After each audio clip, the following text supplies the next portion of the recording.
Welcome to the Litigation Podcast Series.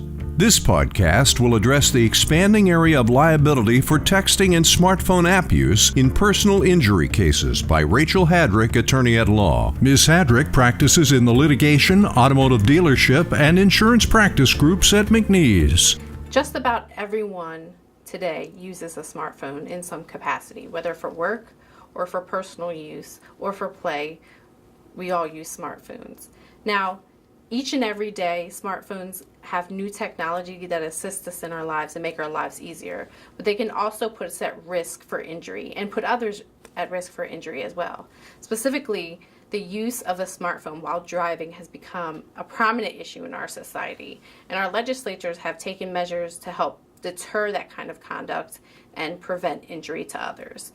In Pennsylvania recently, in 2016, the legislature enacted a bill that would add to the existing anti-texting statute and would increase penalties for those who are convicted or sanctioned for violating the anti-texting statute if the accident that takes place causes serious injury or death to another person. So in Pennsylvania, if you are cited for violating the anti-texting statute during an accident and another party dies as a result of that accident, you could face a criminal penalty of up to 5 years in prison, in addition to any other penalty that would normally be imposed.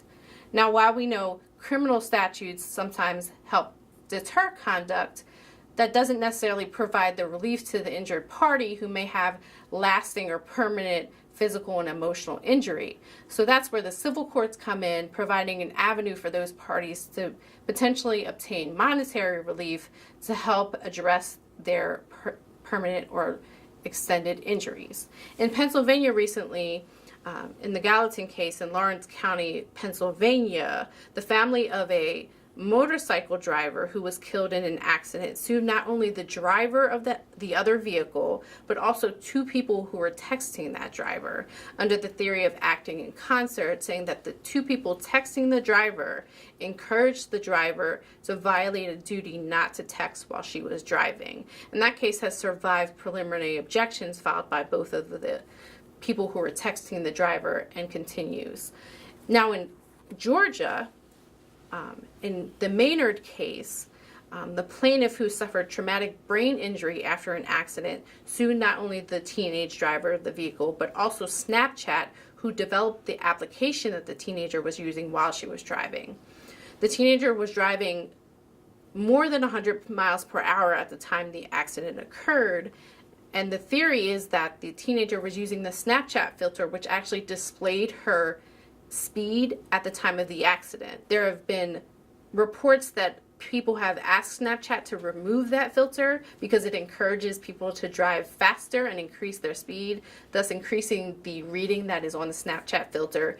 And so the theory is that of Maynard is that Snapchat was aware that the filter was a problem and that there was a foreseeable risk of people driving faster speeds and being distracted and causing accidents such as the one that occurred in Maynard. Now this December, a family filed a lawsuit against Apple and several employees of Apple after an accident occurred in 2014 that resulted in the death of the 5-year-old member of that family. The driver in the accident was using FaceTime when the accident occurred and rear-ended the family's vehicle, causing substantial injury to several members of the families and the death of the 5-year-old. Now, the theory of the plaintiffs in that case, which is occurring in Santa Clara County, California, is that Apple applied for a patent for locking technology that would read not only the speed but also the scenery of the vehicle at the time that the person was attempting to use FaceTime, and based on that speed would lock and prevent the driver from using the FaceTime application. Apple was granted this patent, yet decided not to implement the technology in its iPhones. And so the plaintiffs in that case are arguing that Apple knew that there was a problem with people using their applications while driving and actually had a mechanism to prevent those types of injuries from occurring, and nonetheless chose not to implement those reasonable precautions in implementing that technology, resulting in the accident which occurred, killing their 5-year-old daughter. Now, these cases show us that while many of them haven't been resolved, that there is potential for at least the initiation of a lawsuit against parties other than the driver, specifically those who communicate with the drivers, knowing that there's possibility that that driver is operating a motor vehicle, and also those who develop the applications.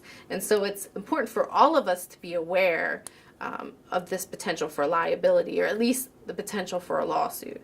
If we are communicating with another person and there is some indication that they may be operating a vehicle, it's in all of our best interest to evaluate that possibility and potentially stop communicating with that person until they've indicated that they are no longer driving. And for those of us who are involved in technology and developing applications, it's important to consider whether or not those applications may be used by someone who is operating a motor vehicle and who may be distracted in using that vehicle. And if that can be anticipated, what precautions are necessary to either disclose that warning to the driver or somehow prevent the application from working in a moving vehicle. For more on this topic, see the information on the following screen.